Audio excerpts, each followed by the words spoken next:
Welcome into the CHGO Blackhawks Podcast. It's Tuesday. It's hot. I'm Jay Zawaski with Greg Boysen and Mario Tirabassi, showing lots of leg on this show for you. You went with shorts So today. smash that like button if you like those legs. Or if you don't like them, also smash the like button. And while you're there, If you don't like them, subscribe. yeah, if you don't like them, subscribe. If you like them, hit the like button, or vice versa. We would appreciate that either way. And same deal, podcast listeners. Make sure you are following. Make sure you're subscribed. All that good stuff. Do it. We appreciate it. All right, we got a really big show today. At 3 o'clock, we're going to talk to EP Rinkside's Sean Shapiro. Why? Well, Sean's a great guest, A. And B, he is out at Dan Milstein's Russian Showcase. With Ivan Demidov and Artyom Levshunov and the rest. We've got some NHL. Bears on unicycles. I think so, yeah. I think that's going on. That's the ballet. Yakov Smirnov is there. The whole deal. It is a Russian showcase. Ivan Drago, everybody. Yeah. It's a big, big Russian showcase. So we're going to talk to him at 3. In the meantime, we've got some news and notes to get to around the league. So, I don't know, fellas, where do we start? I think maybe we start with the Demidov-Levshunov stuff anyway, because there is quite a bit to get to before we have Sean on. And just as we sort of predicted, whereas the tides were shifting towards Levshunov last week because, no one knows if Demidov's coming over or no one really knows much. All of a sudden, Demidov speaks. People see him in person. Dan Milstein says he's coming after this year. He's taller than He's people taller thought. All of a sudden, Yes. he's not undersized anymore. Yeah.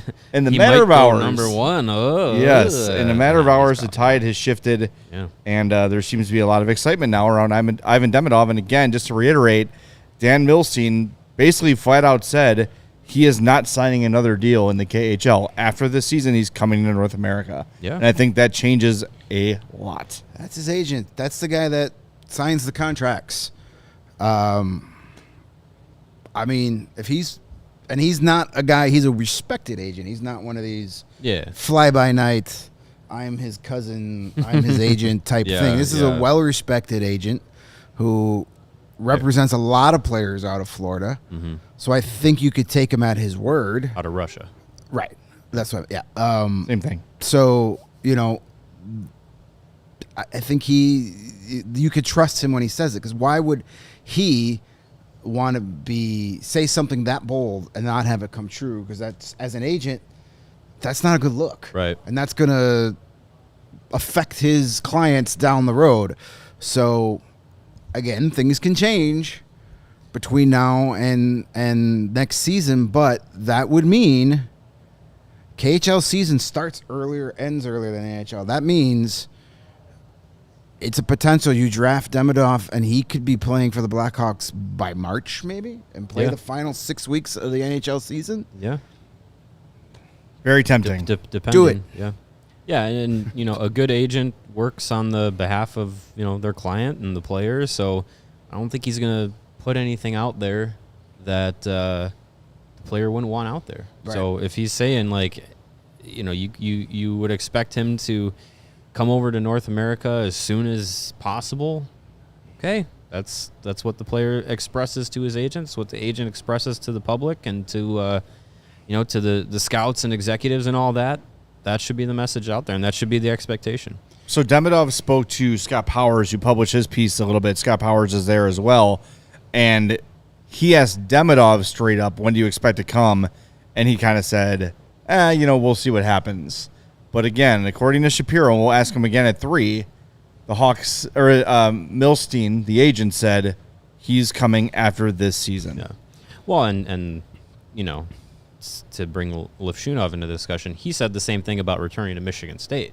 It's not a foregone conclusion that he's going to do that. He said, we'll see what happens at the draft, what the team wants to do, and then we'll go from there. So, I mean, it all could be there's still a lot of up in the airs, but as far as, the concerns about, Demidov going back to Russia for a 3-year contract extension or anything like that, does not seem to be in the cards. No, I don't think Dan Milstein is negotiating in the media to get a better deal in the KHL by saying, nope, he's totally coming over. I don't think so. He's not doing that to get a few extra rubles. Out of St. Petersburg here. So, speaks good English. He's bigger than everybody thought he was. And you have assurances. And he's going to come. To me, I make that pick at 2. I've been leaning that way most of the time. Some of that stuff last week kind of made me pump the brakes, but I'm taking him at number 2. And it's a no-brainer to me. Yeah. And Rick89 in the chat says those garbage rumors were always fake. And we sort of said that. Like, this sounds like it could be one team. Right. Kind of, I don't know. Like, yeah, someone picking, Anaheim, Montreal, someone picking after 2, trying to say, oh, yeah, we're here and he might not come. And I don't know if he's a safe pick at 2. Now you have the agent pretty much flat out saying, nah, he's coming. He'll be here after this year. And maybe on the ice for whichever team drafts him as soon as this season. Yeah. So we'll see. It's gonna be very, very interesting. We'll get more on that from Sean when he joins us at 3:00. We don't want to blow the whole wad right there. A couple news and notes items here. The first of which, the Rangers have put Barclay Goodrow on waivers. Interesting. No one's claiming him. Not for that. I wouldn't think so. He's a plug. He's a good playoff performer. Sure. But if he was as good as his contract says he was, he wouldn't be getting placed on waivers. Yeah, he makes $3.641 for the next 3 years. Oof. 31 years old. That was a bad contract when they signed it. Yeah. Like, I understood the reasoning behind it. He gives you that physical player. He gives you that grit, that fourth line guy. You got a lot of talented players on the Rangers, so you want guys like that are going to help protect them. And he scored some big goals for them in the playoffs. Yeah. In the playoffs this year, he had 8 points in 16 games, including 6 goals. Including an overtime. Yeah. In 80 games this season with the Rangers, he had 4 goals. Right. 6 in 16 playoff games, 4 in 80 regular season games. He pulled a Claude Lemieux. There you go. Yeah. Yeah. But for 3 more years at that cap hit, no thanks. I don't know if he brings enough. That career doesn't high fully point, interest me. Career high point total, 33 points in 79 games in the 2021-22 season. Yeah, I mean, he went to the Lightning and was a contributor there, but that's nothing. I'm not even, if I'm Kyle Davidson, I'm not even looking at that. Not for that kind of money. I wouldn't think so. Yeah, and I mean, and if no one claims him, the speculation is he could potentially be bought out. And maybe he checks the box as one of those guys Foligno talked about is accept your role and execute it. Yeah. So if they want to sign him for $1 million, okay, fine. It's Barclay Goodrow, but you have to be a waiver claim. Well, I'm saying if he clears waivers and then they buy him out. Oh, sure. Yeah. Yeah, if maybe. you want to pay him adequately for a fourth line guy, sure. Barclay Goodrow has Nashville Predators written all over him. Poor bastard. He is like a Nashville Predator prototype player. Yeah. I'm good. I don't need. I mean, listen. If you need a guy like that, you got guys like that already in your system. You're paying less than $1 million to do that. I'm good. All right. Next on the docket, in terms of news of the day, Frank Saravalli updated his free agent list. Talked about Jake Guentzel, and did not have the Blackhawks as a suitor at the moment. Now, it doesn't mean they're not, but he went out of his way to point out Vancouver's making a strong push. Toronto could be in the mix if they move Mitch Marner, the Caps, and the Rangers if they can all find the cap space. So those are the names that he listed with Jake Guentzel today. Interesting. Again, we've heard the Hawks with Guentzel a lot. It wasn't just Elliot Friedman. A bunch of people have had it. I know Pierre LeBrun had it last week. So I don't know if this means the Hawks are out, but I think what Saravalli is doing is looking around the league, looking at needs, looking at cap space, and saying, here's potential places Jake Guentzel could fit that would check the box as, aside from the Capitals, I would say, contenders. Yeah. Well, and I mean, hey, Capitals were a playoff team this year. They I sure was going were. to say, Capitals made the playoffs, and you add Jake Guentzel, maybe they make the playoffs for one more game than they did this year. Who knows? I mean, yeah, if the Blackhawks are trying to, court Jake Guentzel, but they're not the team with the strongest push, then it's not meant to be. But if they are pushing hard for him, fine. It's just, you just have to look at it and have it be a deal that makes sense for the team as much as possible, and it's got to be realistic. Like I mean, as much as Jake Guentzel would probably love a 3-year, $10 million contract, that's I don't think that's not going to happen because Blackhawks don't want to spend $10 million for a short spurt of time, especially when that covers the time when Connor Bedard and Kevin Korchinski are going to need contract extensions. Right. And also, it's just not. I don't know. I feel like that's just not really how NHL GMs do business because you go around the league and you're like, oh well, they set the market at Jake Guentzel makes $10 million, so everyone else's prices go up and everyone's going to hate Kyle Davidson. Like, oh, way to go, buddy. He screwed us on that one kind of thing.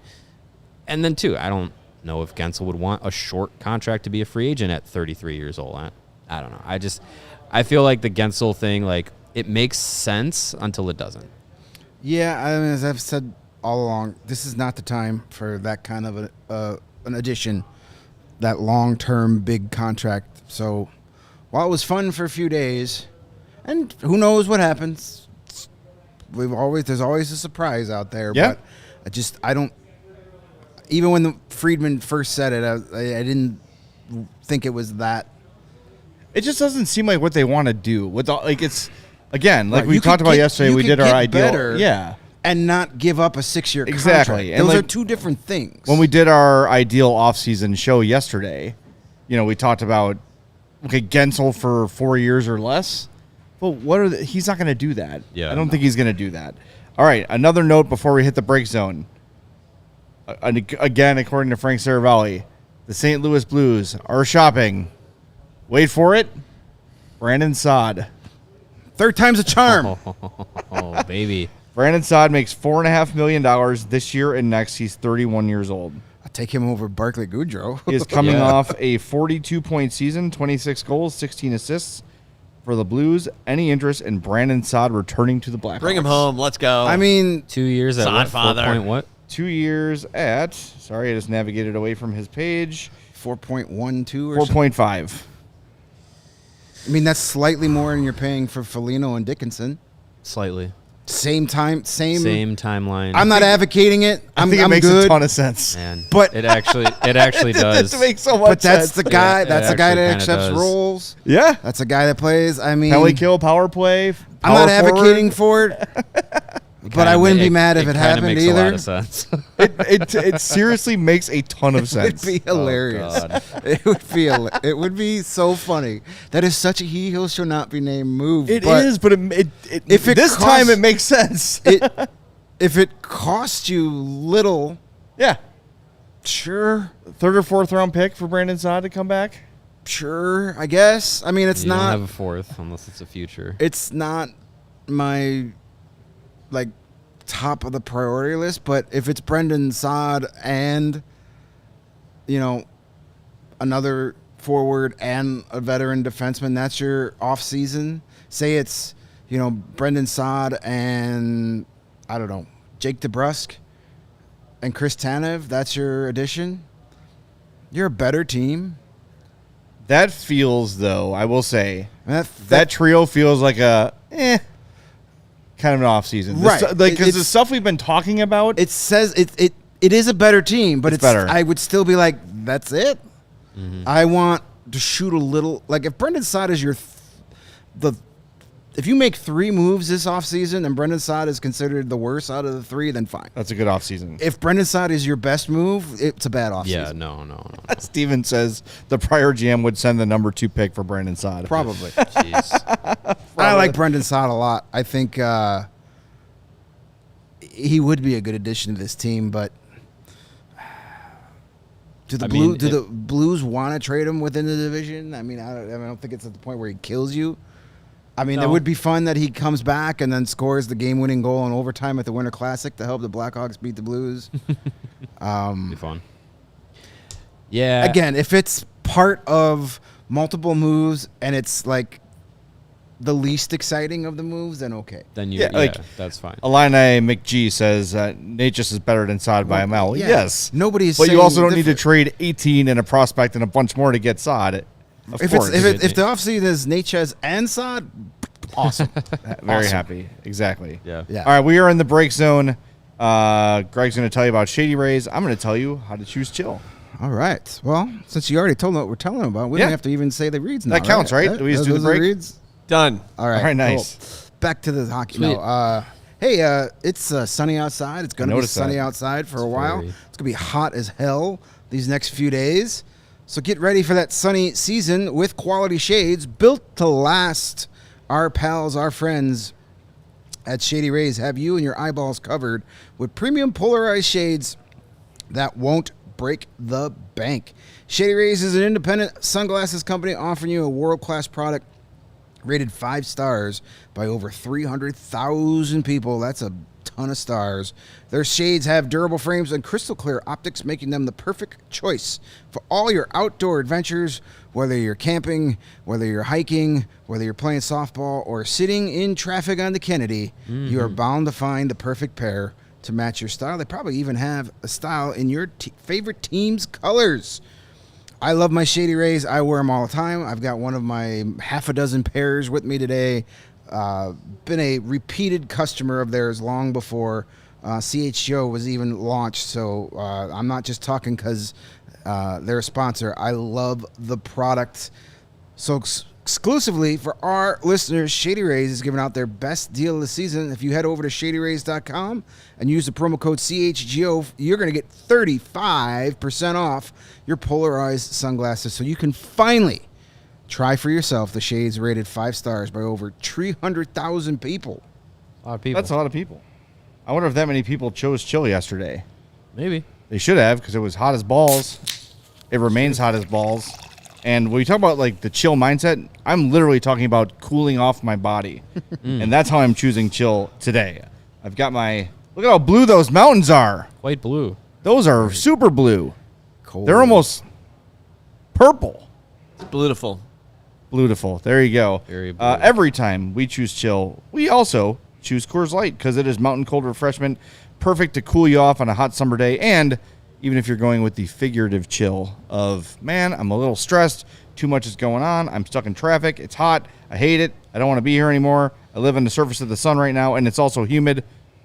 Chill out, calm down, crack open a nice cold Coors Light. It is the perfect beer to do it. And when those mountains turn blue like that, the beautiful mountains, it is as cold as the Rockies. Coors Light is cold lagered, cold filtered, and cold packaged for a smoother finish. Seeing a trend? Yep, cold. When you embrace a chill mindset, it is a good time to choose chill and crack open a Coors Light. Coors Light is mountain cold refreshment, crisp and refreshing as the Colorado Rockies. Make the most out of the times you choose to chill. Choose Coors Light. Get Coors Light delivered straight to your door with Instacart right now by going to CoorsLight.com/CHGO Hockey. That's CoorsLight.com/CHGO Hockey. Celebrate responsibly. Coors Brewing Company, Golden, Colorado. All right, back to our news and notes. Jeff Marek today suggests that Buffalo center Jeff Skinner might be a buyout candidate. He makes, see, now I went away from his page. He makes a lot of money. Jeff Skinner makes $9 million for the next 3 years. Oof. I've always liked Jeff Skinner. I've always thought he was a very underrated player, but that's a lot of money. Last year was a somewhat down year in production for him. Yeah, he had 24 goals, but 46 points. That's actually one of the lower totals he's had in quite a while. Outside of that, those first 2 years in Buffalo were pretty awful. He's got a 40-goal season under his belt. He's scored 30 or more 5 times in his career.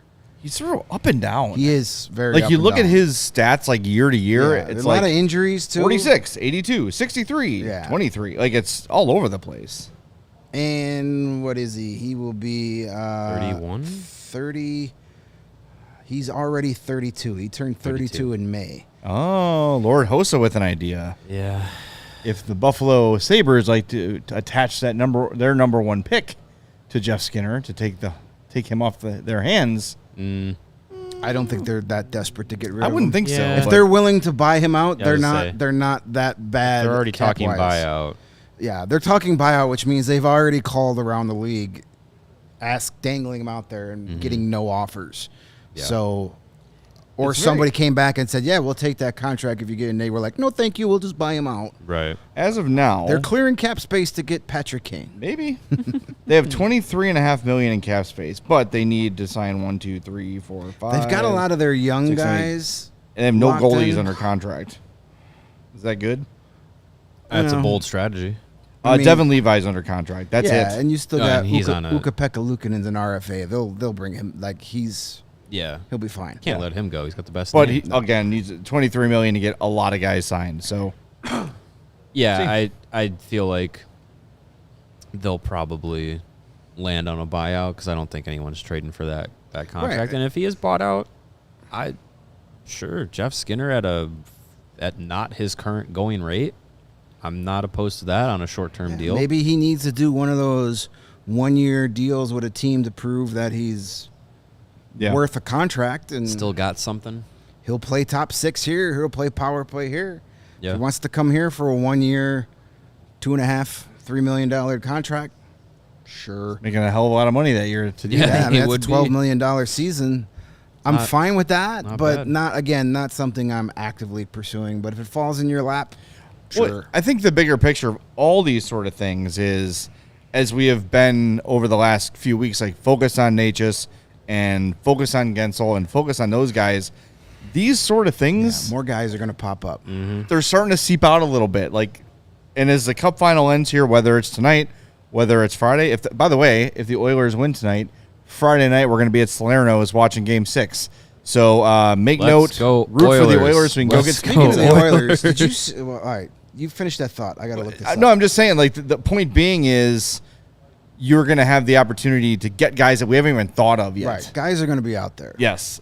So, and trust me, I think if there's one thing that Kyle Davidson has proven in his time as GM is that he is scouring for trades. He's not just doing what we're doing. Like, okay, where's the list on Spot Rack of Right, UFAs and being like, oh, these 4 guys seem interesting. There's a lot more digging being done, and there's a lot more calls being made. And I think you look at even the fact that he traded from 20 to 18, like, he is always looking for an opportunity to improve. Yeah. So I think he probably is aware of these things long before we are. Because think about it, like guys like Jeff Merrick and Frank Saravalli and Elliot Friedman, they all get their tips from NHL execs, right? Guys say, hey, by the way, we've been received a few calls about will we be interested in acquiring this guy or this guy, and they hear that from a couple, like Brandon Saad, for example. Maybe the Devils GM and the Hurricanes GM all say, hey, we got a call about Brandon Saad, so they're dangling Brandon Saad. You know, that's how they find out about these things. Right. So, Right. Okay, before Too we many get answers. to our second break zone, we're talking about the Oilers tonight. Did you see the stat about the Oilers following up a 3-game losing streak under Chris Knobloch? Yes. I did not They see did it this. 3 times. 3 this times. season. Wild. They lost 3 games in a row, November 18th to 22nd. They followed that up with an 8-game winning streak. They lost 3 games December 14th to December 19th. They followed that up with a 16-game winning streak. They lost 3 in a row February 21st to 24th. Followed that up with a 5-game winning streak. The Uh-oh. Panthers are rattled, baby. that's all fine and good. None of those teams were the Florida Panthers consecutive times. Just They're saying. not beating the Also- Panthers 4 times in a row. Also true, but No shot. if they get out of Florida tonight to extend the series, All the pressure's on Florida. Then. I believe we're gonna go back to Florida for a Game 7.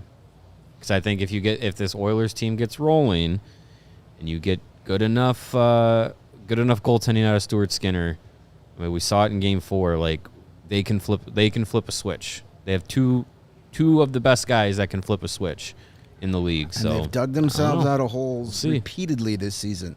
We'll see. I think the worst thing they did is win by as much as they won last game. Because Florida's going to be like, okay, let's pull our heads from our asses. Let's find it again. We maybe got a little bit cocky in Game 4. That's not happening again. They might not win tonight, but there's no way in hell any team is beating the Florida Panthers 4 in a row. No shot. Okay, Stars in 5. Clip it. Hey, the Stars would have put up a better fight than the Oilers have so far. Really, though? Probably. I see. I've been hearing that argument a lot. No, they wouldn't have.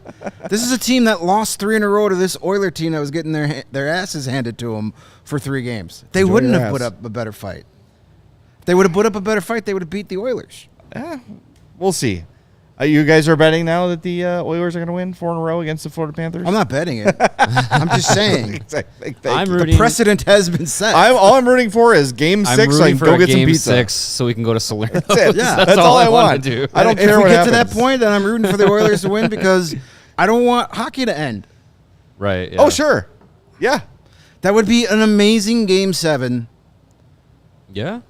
if they somehow force it. 100%. The odds are not in their favor to do so, but it would be an amazing story of here are the Panthers, and now they've choked away a 3-0 lead and one game to take it all. That'd be awesome. It would be a lot of It fun. would be awesome. Be awesome. I don't think that's going to happen, but I'm just saying I mean, losing 3 in a row doesn't seem to really bother them. also, McDavid, 38 points this postseason. They extended to 7. I mean, he's going to hit 40. He could flirt with Wayne Gretzky's 47. Could. Like at the pace he's going at, and what he If might he- have if he to, br- if what he he might breaks have it- to do. If he breaks it, they're winning it in 7. Yeah, I would Crazy. say so. 'Cause that if would he be gets 10 to points in the 47 next points, 3 yes. games. Yes, exactly. Exactly. I mean, it could be one of those. It could be one of those years where the Conn Smythe comes from a team that didn't win the Stanley Cup. It's going to be hard to not give Yeah, it to 'cause him at this point. Bobrovsky and Barkov have been so good too, though. Yeah, but they've been so good on the same team that maybe they split Yeah. votes. Mm-hmm. I don't know. And also, he set a record. He's with most assists in a postseason run. He's far and away. You break the a Wayne points Gretzky leader. record in a playoff, you probably deserve an award. It's probably going to be McDavid, especially if they win tonight and they get another game. It's probably going to be McDavid. It's happened. It I wonder doesn't what the happen odds very are. often, We should check but the odds for that here in a second. We're going to talk to Sean my Shapiro Zach here in a Hyman pick second. isn't looking very good. No, No. I know. You Unless got he- to take the. Unless he gets 3 straight overtime winning goals. There, you got a chance. You have a shot. You have a shot at that. He could do it. Before we get to Sean and before we hit the break zone, before I left for work today, I fired up NHL 24 and played some Ultimate Team, and my opponent name is Skokes. And I'm like, this has to be Skokes from our audience. And I DM'd him on Twitter, like, am I playing you in Ultimate Team right now? And he said yes. He had me on the ropes a little bit, but Ooh. Eric Daze breakaway, sprung by Marian Hossa is the difference, and my team What a won sentence. 4-3. Did you screen I grab did. that? I was thinking about, like, can I start streaming this now? I did not screen grab it, but Skokes screen grabbed my the stat line of my team, which finally has become, after the game comes out in September, I finally got my ultimate team to be 100% Blackhawk players, guys that have played for the Blackhawks. Nice. So yeah, it was a lot of fun. It was cool. I felt bad because for like 3 minutes in the first period, I said to put the controller down because my dog was being a jerk outside. So I had to go wrangle him because he was barking at our neighbor he hates. So I just had like Ovechkin playing defense type players on the team. But it was cool to Nice. see Skokes pop up on the old Xbox today. And come and get another beating, Skokes, whenever you're ready, buddy. Ooh, Ooh, He's got a 99 Bedard on his team. that's pretty good. Woo! How did he not beat you? Yeah, how do you not win? Well, I have You played Brent Seabrook I have like 36 30 years of minutes. experience. Yeah, I that's played why. Brent Seabrook for 37 minutes. There's Skokes. He's out there. Yeah, got some big shot blocks at the end, and Dominik Hasek came up huge for me. Held him off at the end. A furious rush from Skokes at the end of the game. That'll usually do it. Well, the game is prone to ice tilt. So I also laid out Mason Marchment with Brian Marchment, which I thought was kind of cool. Child abuse. Yeah, I guess so. Call the cops. Yeah. Mason Marchment, though, number 1 star of the game in a loss. See, just like McDavid might win the Conn There you Smythe. go. yes, stars of the game and Conn Smythe, one and the same. There you go. Same thing. All right, am I first? You're first, buddy. Sweet. You know what else is first? What? Our friends at Lucy Nicotine for all of your nicotine needs. 100% pure nicotine, always tobacco free. If you're looking to spice up your routine, do it with Lucy. It's available in pouches, gum, and their favorites, the Breakers. Breakers are pouches, but with a little capsule of the liquid flavor inside that helps saturate the pouch. Those Breakers are available in 4 and 8 milligrams and come in flavors such as mint, berry citrus, and espresso. And if you're not a pouch guy or gal, Lucy Gum is available in 2, 4, and 6 milligram servings. So set yourself up with a subscription and have Lucy delivered straight to your door. No more weekly or daily trips to the gas station. Level up your nicotine routine with Lucy. Go to lucy.co/CHGOHawks and use that code CHGOHawks. You're going to get 20% off your first order. Lucy offers free shipping and has a 30-day refund policy if you change your mind. Again, that's lucy.co/CHGOHawks and the code CHGOHawks to get 20% off and always free shipping. Lucy products are only for adults of legal age, and every order is age verified. Warning here, this product contains nicotine, and nicotine is an addictive chemical. Hey, and when it comes to finding your next vehicle, make Ray Chrysler, Dodge, Jeep, and Ram your number one pick. This June, shop Chryslers, Dodges, Jeeps, and Ramses at Ray Chrysler, Dodge, Jeep, and Ram in Fox Lake. And during the Make This the Summer event, find the perfect vehicle and score huge savings, too. For a limited time, you can lease a brand new 2024 Jeep Wrangler Willys 4xe for only, I'm just reading what it says, for only $419 a month, or shop over 125 vehicles priced under $20,000. I dated a girl in college that was a Willy Wrangler. I wonder if it's the same thing. Let the amazing team at Ray Chrysler, Dodge, Jeep, and Ram help you land the perfect vehicle at the perfect price. Because with Ray's price promise, the numbers you're hearing now are the same prices you can expect to shop in-store and online. That's because Ray's price promise means no price changing, no add-ons, no hidden fees, no shenanigans. Since they prioritize affordability for their customers, hurry in the Ray Chrysler, Dodge, Jeep, and Ram today, and you can shop one of Chicago's largest inventories, then drive home with more money in your pocket than you expect. So if you're in the market for a new vehicle, especially that Wrangler Willy, then you can check out the team at Ray Chrysler, Dodge, Jeep, and Ram, because they're the only team we recommend. Visit them today on Route 12 in Fox Lake. For more information, head on over to raycdjr.com. Serving the community since 1963. Willys, Rams, and Lucy's. Yeah. What a show we've got so far. All we needed was the Manscaped read today. Get some Mando on there. I've seen these Jeeps before. It says Willys right on them.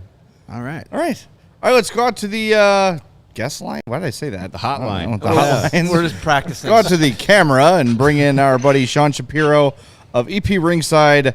Shap shots, expected by whom, spits and suds, everything. Sean Shapiro is everywhere, but most importantly... And the late game. And the late game movie, yes, we're going to plug that as well. Most importantly, though, Sean is at Dan Milstein's Russian Showcase.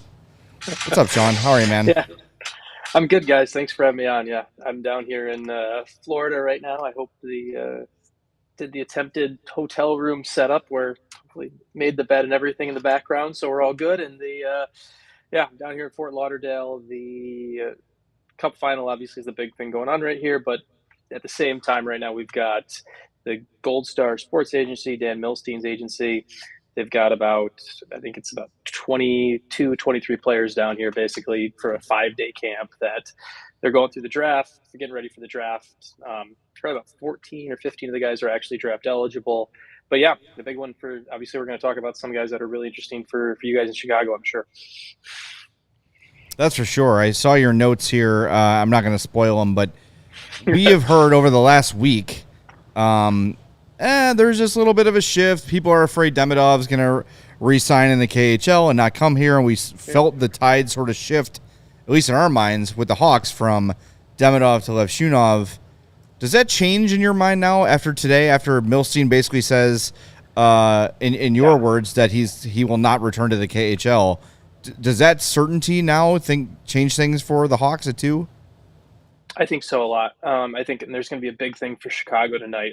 As I reported in the story there, the Blackhawks are planning on taking Demidov out to dinner tonight. I believe I saw Kyle Davidson was there tonight. There was at least 3 or 4 other Hawks brass as well in attendance watching. I'm not sure how many other people made the trip down that will be at the dinner tonight, but that whole full court press, the whining and dining with Levshunov last week at the combine, I think we're going to see the exact same thing right now in Fort Lauderdale, just in a more private space where there's not 32 other teams getting that chance.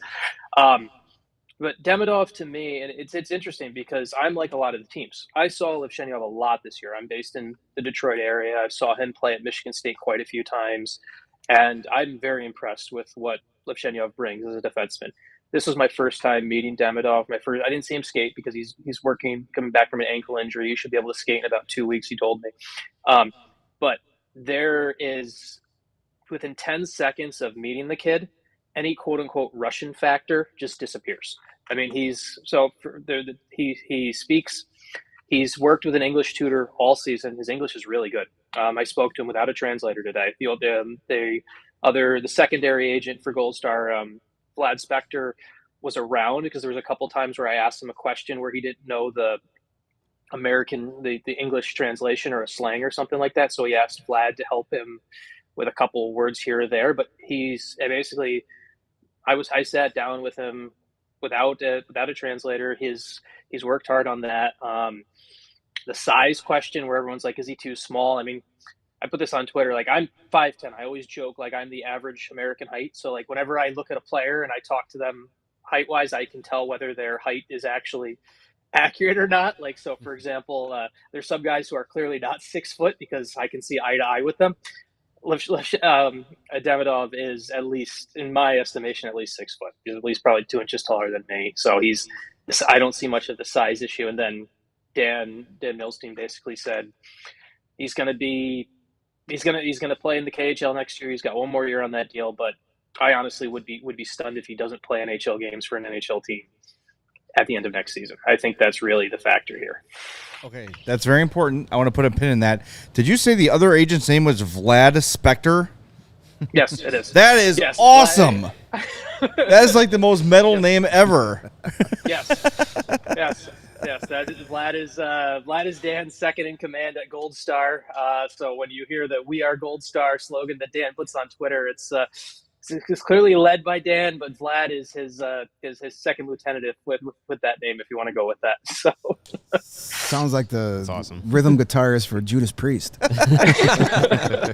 That's a great name. All right, so Awesome. just to now that I've gotten that out of my system, to reemphasize, you think, and it seems to be universally believed, that Demidov will play or could play in the NHL this upcoming season. Yeah, it won't be the start of the season. Let's to be clear on that. It will be at some point. He will honor the end of his KHL contract over there.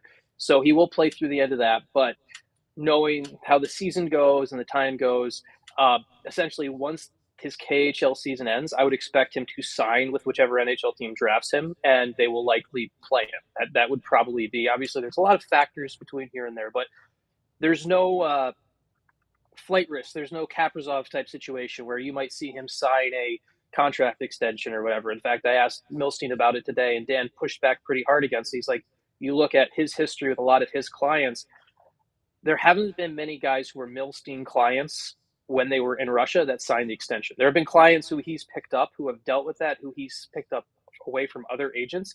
But there's also been a pretty big precedent for Milstein not having clients extend in the KHL. So this isn't equatable to, like with Michkov, right, with Philadelphia. There's a big wonder of when, and he might come over this year. He might be getting out of this contract. Who knows? But with Michkov, there's more of the mystery. With Demidov, to me, this seems to me more certainty of this is a guy who wants to play in North America, who wants to do it after one more season of the KHL, and whoever drafts him should feel pretty confident with that. And I think Chicago is going to have I do think that changes the calculus of it. When you know that, when you go from kind of the certainty of the one guy, Levshunov, who you know you can get into your roster potentially next year if you think he's ready, to now both your options at number two, or both two guys you were considering at number two are going to be part of the more immediate plan. I think that does change the equation for Chicago. I'm sold. I would say that, the stuff that was kind of circling about, the questions about it, and feels like Levshunov feels more certain because he's already played in the NCAA. He's closer, but I don't know. It does feel very starts to teeter more towards the Demidov side. I guess one of the things that people are still bringing up about maybe questioning his abilities or his standing in the draft class is having played in the MHL rather than the KHL. Were you able to talk to him about that, about how that standard is kind of factoring into his where he's ranked and how people view him? Yeah, so it's obviously it's hard to say and translate exactly how he would have done in another league or whatever, right? But like he had 60 points in 30 regular season games in the MHL. He was a 2-point per game player in the MHL. I think he had like 28 points in 15 playoff games or something like that before the ankle injury. So he was doing that at the junior league in Russia, which is great. And you can only play who's in front of you, right? And he only got limited time in the KHL. That was actually something he told me today. He was pretty frustrated, honestly, that he didn't get more KHL opportunity. He wasn't really sure why that didn't happen. And he used the word like he would have called his year excellent, but he didn't get the KHL opportunity, so he couldn't use that year. So if we take this kid and we put him in London, or we put him playing somewhere in a junior Canadian junior league, and he's putting up these type of numbers, we're all of a sudden having the debate of should he be going. Maybe we start to have the debate of should he be even pressing Celebrini for number one territory if he'd had that, and we don't know if he will because he didn't get that opportunity. So I think this is a spot where you don't overly think it. You don't hold that competition against him. He went out and dominated the competition he was against, and it's not his fault that his KHL club didn't play him at the top level more. I don't think that's a fair way to hold it against him. And we know, like, I've kind of come to this, and this is obviously all more opinion has been based in the last 6, 7, 8 hours since I finally met the kid for the first time. And I've kind of come to more of this where I look at Levshunov kind of as more of the certainty still from like a higher floor, where like I look at him as a defenseman where there's always going to be that higher floor. But Demidov and where he's going, I see a much higher ceiling of a player with what you could be. And obviously if you're Chicago and you're looking at, you obviously already have the guy to build around a Bedard, and you're looking about potentially bringing this guy in as the number 2. That could be really exciting.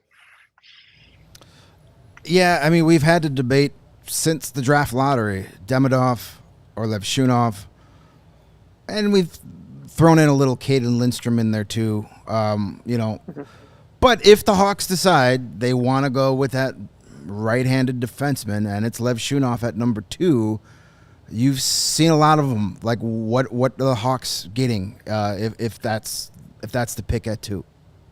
Yeah, real solid guy who I think is in my view the best overall defenseman in this draft. There's other guys who are going to be in this draft who might be a little bit more exciting at times, like a Zane Parekh is going to be probably have a little bit more razzle dazzle in his game and everything like that. But Levshunov is a guy who, with what he did this year, and as a 17-year-old for a good amount of the year at the NCAA, the way he controlled games, the way he was like, Artie is and I call him Artie because it's something where that's something where I've covered him quite a bit at Michigan State, and he's a very chaotic, fun personality off the ice. He's someone who when the Utah hockey team they need a nickname at some point so we can figure out what to say in the combine. But like when Utah talked to him at the combine and asked him what his Uber score was, he basically told them he didn't have an Uber because he rode his bike everywhere. And he's also incredibly goofy. He's someone whatever team he goes to, he will be a fan favorite for his off-ice personality, which is kind of a little bit like chaotic good. But on the ice, he's very calm and composed and everything like that. He's the person where his on-ice play and his off-ice personality are kind of polar opposites. And he can come in and he can stabilize a back end. He's a guy who I think whoever gets him, if Chicago takes him, if he goes to the Ducks at 3, I think he's going to come in. He's going to be the guy that will allow a defense and allow others to really create and go, and from time to time show that flash. I would love to see that flash more. To me, that's the biggest difference in him. He's a guy who I think is a bona fide number 1 defenseman. If he can show that flash more and take games over a little bit more in the offensive zone, then you talk, can he be maybe future Norris conversation? But I need to see that more of a consistency with that flash stuff there. Do you feel like Levshunov is a candidate for jump to the professional ranks, or do you think a second year at Michigan State is probably his best route? It's a really interesting question because my read based off of my conversations with the player have been he really wants to return to Michigan State. He really wants to play there again this year. That's been my read off the player. He had no idea what college hockey even was. He didn't even know it really existed before it kind of came up as an option for him coming out of Belarus. And he had an amazing experience there. And I talked to him more in depth last week, and he knows that he's going back to a team at Michigan State where if he's back there with him and Trey Augustine back there next year, Michigan State is a legit national title contender next year. And so that's something that I think that's something he really wants to do. Now, talking to people from Gold Star, talking to people like they also want him to keep his options open because he could sign and he could play in the NHL right away.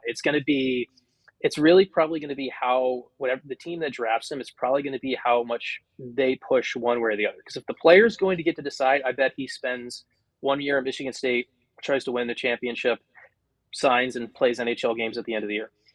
If the team is going to push for him to play, I think that's not going. I think eventually he would probably sign and be willing to play and probably be ready, honestly, to with some protected minutes early on as he grows into it to maybe play in the NHL in October. Wow. I'm very glad I don't have to make this pick, and we're gonna ask you to make the pick here in a little bit. But We've heard a lot about the offensive part of Levshunov's game. How about defensively? You know, a game we love to play, and I know draft analysts don't usually love this because it puts them in a bad spot. But like, is there an NHL comp? I saw Chris Peters the other day said Drew Doughty was kind of a decent comp for Levshunov. Who could you kind of compare him in your mind to at the NHL level? And talk a little bit about his defensive game specifically. Yeah, that's a really good question. I mean, the easiest long pullback Chicago comp for you guys is because he was another Michigan State guy. Duncan Keith was a Michigan State guy who went to. So that's kind of the easy historical Chicago pullback if you want to try to. If I want to be kind of lazy and pull on some narratives here that we can definitely go on. I think Doughty's fair. I think Doughty's kind of a fair. What Chris Peters said. Chris is pretty good at his stuff, and I look at him as kind of a defensively, just like kind of watching at Michigan State. He reminds me a little bit of Roman Josi. I think Roman Josi impacts the game more going forward and is a little bit better in all three zones. But I think I get a little bit defensively from Josi as a big guy, skates well, kills plays with his feet, things like that. So I kind of see that on the defensive end with him. Overall, these are all good comps, great comps to be making for a kid who's at number 2 and is only going to grow bigger and is he's got a high ceiling too. I think Demidov's is higher, but he does have a high ceiling too. Right. Duncan Keith. Hey. I mean, that's goat territory in these parts. Sounds good to me. I know. I said it was the easy pull from the same alma mater, even though technically Duncan Keith left Michigan State in a weird way where he went over to the WHL or whatever it was. So I admit that's what I'm pulling on narratives here. I'm trying to do my homework for the show. So, but I could see why. Yeah. Because I think a lot of the people that listen to this show that are more in the Demidov boat are saying they feel like the Levshunov pick's a little bit boring. He's just not, he's above average. He's we just keep hearing above average, solid, good at everything, that kind of a thing. But when you talk about Duncan Keith as a player, he was just great at everything. He didn't put up huge numbers. He played massive minutes. You could play him basically the whole game if you wanted to. And what we loved about Duncan Keith was he was so good and so reliable that we never even had to talk about him. It was that is a given. Yeah. Duncan Keith is a given. He's out there. And was he the most exciting player in the dynasty? No, but I would argue he was probably the most important to the dynasty. All Kane and Taves and Hossa get all the accolades, but without Duncan Keith back there, they might not win a single cup. So while it might not be the sexiest pick, having a guy like that you can plug in for a decade plus and just set it and forget it, that puts you in a really good spot, and it makes you competitive for a really long time. And that said, I want Demidov. Yeah, and that's and that's the other. That's kind of you're drawn right there into one of the quote unquote knocks that sometimes comes off on people. They would watch Michigan State play, and they would be like, "Oh, this guy's supposed to be a top 5 pick. I want to see more. I want to see him. I want to see him impact the game more." When he really was already impacting the game in the way he was controlling the game. But I think the other reason that it feels safe is because we didn't have any other real data points about Demidov until he's kind of like that fun mystery box where you're like, I don't like, you have no idea what it's going to be, because there's this kind of mystery about it. And had Demidov been in a spot where it could have been at the combine like normal, and the Blackhawks would have taken both players out to dinner during everything like that, I think all of a sudden maybe things are a little bit more even keel. So I think narrative might jump into that a little bit. But you are right. If you're going to watch the game and you're going to buy tickets, you're going to buy tickets to watch Demidov play. Levshunov, Levshunov is a pick that can help you win, but he's not going to be the one where this is a guy who we play exciting hockey because of him. Well, here's the other thing too, and I'm going to ask you to make the pick here in a second. But if we're talking about the Blackhawks as what we're projecting this offseason to be, because Kyle Davidson has said we got to move this thing forward a little bit, so we're expecting 2 or 3 impact players added. It's very likely their opportunity to draft someone like Demidov is going to be over. They are not going to be a top 3 pick. You're probably talking 7, 8, 9, 10 now for the next few years. So I think, as I'm talking for myself, that's kind of why I'm leaning Demidov, because the opportunity to get a guy like this, maybe the next Kirill Kaprizov or even better, it's not going to be there for you in the future. And I think there's some urgency to add another superstar type forward while you can. And I think you can go find a very, very good, solid defenseman at 5, 6, 7, 8 in a year or two. I think a really good way to look at that is now look at what Dallas did this year in the playoffs, right? Where they go and they add Chris Tanev. You can add defensemen. Now Chris Tanev, whatever, is 33, 34 years old, whatever it is, right? You can, and that was an in-season trade. For whatever reason it's easier to go and add that defensive stabilizer along the way. For whatever reason, it's just the way this sport kind of plays out. But when you go and when we talk about big forwards that move, other than free agency where you obviously overpay, it doesn't really, those guys for whatever reason, they tend to kind of stay put. And if you're going to get them, and this is when you get them, you got to try to get them now. You try to get them that you get them young on their ELC, and then you can kind of build from there. So I agree with your point on that, where if you're looking at the long-term build for the Blackhawks, and at some point you're going to need a stabilizing defenseman. Maybe you have that in-house, maybe you don't already. You can probably find that piece a little bit easier at some 3 to 4 years from now when you need to take that next step than trying to get a game-breaking forward coming off of and especially on the cheap on an entry-level contract and maybe on a bridge, or who knows what the time looks like. So it's a really good point, because you don't want to be Detroit. And I live in Detroit, so I see this, right? One of the biggest questions about Detroit is where is the game-breaking forward going to come from?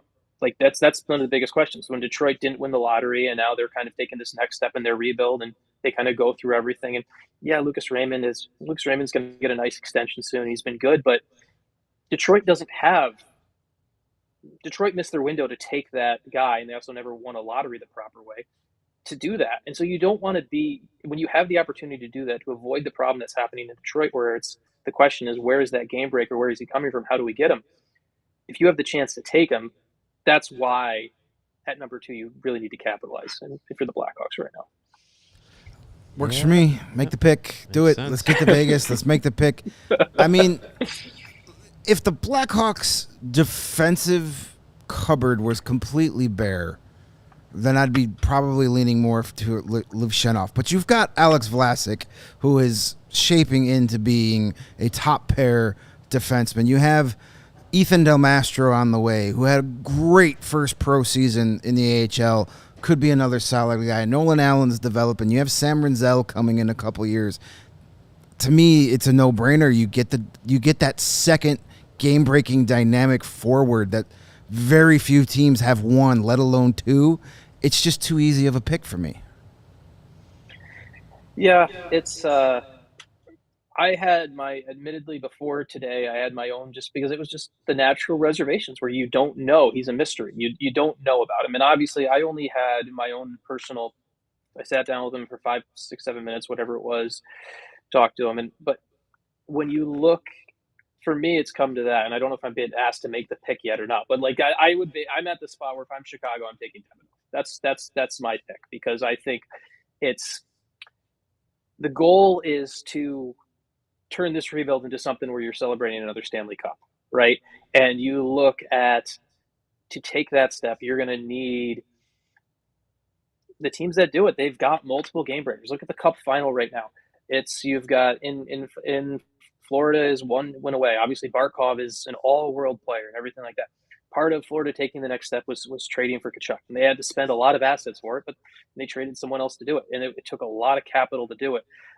Edmonton on the other side is here where they are because they have two of those game breakers. If you're Chicago, for me, this is where it comes down to. Now that I have any of those concerns, and all those concerns that have come in wiped away from me, I think Levshunov's going to be a great player. I think he's going to be really good, but I'm now more sold on Demidov at number 2, and that would be my pick. All right. Well, fair enough. Is there any chance that at 2, it's not either of those two? They're not going to talk themselves into Caden Lindstrom or anything like that? It seems highly unlikely. Yeah. I actually spoke to Lidstrom last week, Caden Lindstrom last week as well, when he was in Florida, and he didn't get if you kind of wanted where Chicago kind of showed their hand, he didn't get the same treatment at the draft at the combine that Levshunov did, and he's not getting and they could have taken him out to dinner at a separate thing, and we don't know about it and everything like that. But to me, Chicago kind of showed their hand there, where they were basically, it's come down to these two, ironically enough, Dan Milstein clients who are both. So either way, after Celebrini goes, I think the Gold Star family will be happy with whoever it is. So. All right, well, before we let you go, we got to ask you about number 18. The Hawks have another first-round pick as of now at 18. Who are some of the guys you like in that spot? I know it's pretty hard to project, but... Yeah. I mean,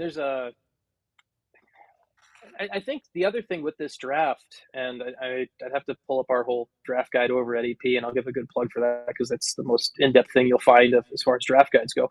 Yes. I think that's the other part about this draft, where if you're taking Demidov at number 2, there's going to be some good defensemen still available at 18.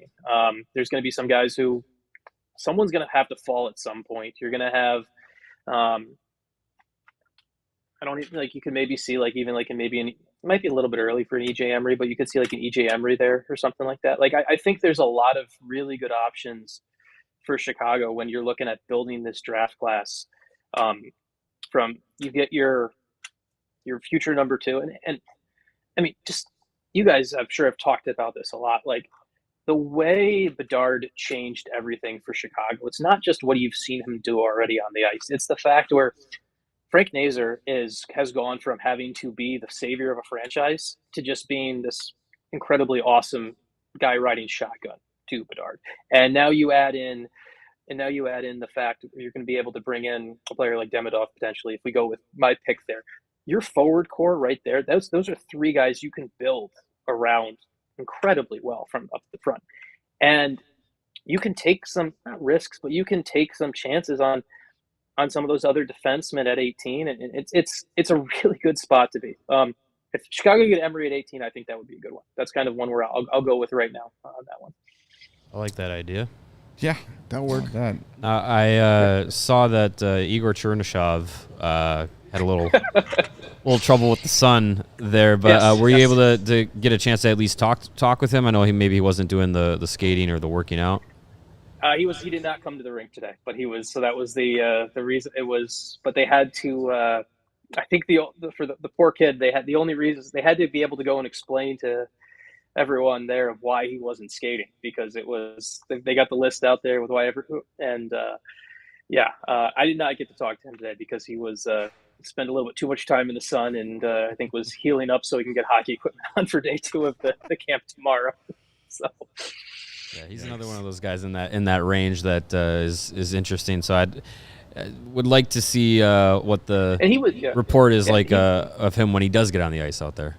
And he was a guy who I haven't talked to him or I haven't seen him play live yet, but from seeing some of the videos some of our guys from EP have pulled, he's a guy who I think he's got some interesting potential too. He could be exciting. He's got there's some stuff that could work out really well with him. And he's also another guy with Milstein and Gold Star, where he's not really as much of a flight risk, for lack of a better word, to stay in the KHL longer. I think that's something that people need to kind of. One of the things that I think what we sometimes get this Russian factor where people kind of get all wrapped up of this guy's going to spend so much time in the KHL or anything like that, and I think we need to start adding this caveat or asterisk of who their agent is, because, for example, so Milstein is in Gold Star. They're based in Ann Arbor, Michigan. That's where their agency is based out of. The agency is based out of Ann Arbor. They do a lot of stuff out of Florida too, but everything is based right there. And essentially, all of their clients, they don't really take any clients all of their clients they take are NHL bound. So I think we need to start just keeping that general information in mind when we talk about a Russian prospect or something like that. It's probably a good idea just to go check who the agent is, because one of the guys, the agency that represents more Russians than anyone else, I believe, I'd have to double check that, but I believe Gold Star is more than any other Russian players in the NHL. They've never had any of those issues while they were their clients of extended time in the KHL. There have been guys who have had those contracts in the KHL and then switched to Gold Star once they've come over to North America, but but it hasn't been them facilitating signing that contract. All right, Sean, you've been super valuable with your time, man. We very much appreciate it. Make sure you're following Sean on Twitter at Sean Shapiro. And everyone who's asking, ask about this guy for the 7th round pick. Get the EP Rinkside. Get the draft guide. It's 7 million pages. It has childhood photos of every player that's ever touched the ice. It is ridiculous. Everything you want to know is in there. It is absolutely worth the price of a membership at Elite Prospects, which is, I go to Elite Prospects 5-6 times a day. And any Hawks fan that is committed to being a knowledgeable fan needs to sign up for Elite Prospects. And I know, is the condensed version out yet? I know that's coming out. Okay, great. There's 2 versions. There's a regular version that if you're the super nerdy person who wants to see every single scouting report on a guy that our scouting team has ever done going back for the last year and a half, we have it for you. But there's also a light version now that just gets you. And it's not very light. It's still a very thick guide, but it doesn't have it's basically sans game reports and just condenses it down. So there's something for everyone, because we heard back from last people. There's some people who was like, this is great, I love all this, but it's almost too much when it comes to the individual game reports. So we have them both. I personally have both saved on my desktop. When I need a quick note, I go to the light guide, and if I really want to go really deep on a guy, I go into the other space. So it's but you get them both. You get both with the price. So why not download them both? So there you go. All right, Sean. Before I let you go, let us know where people can find the Late Game movie. Yes, thank you.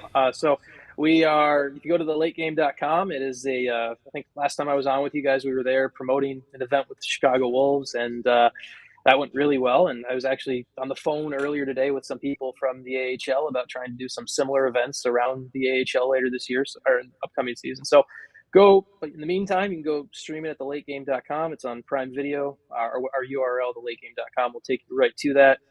Good beer league hockey movie.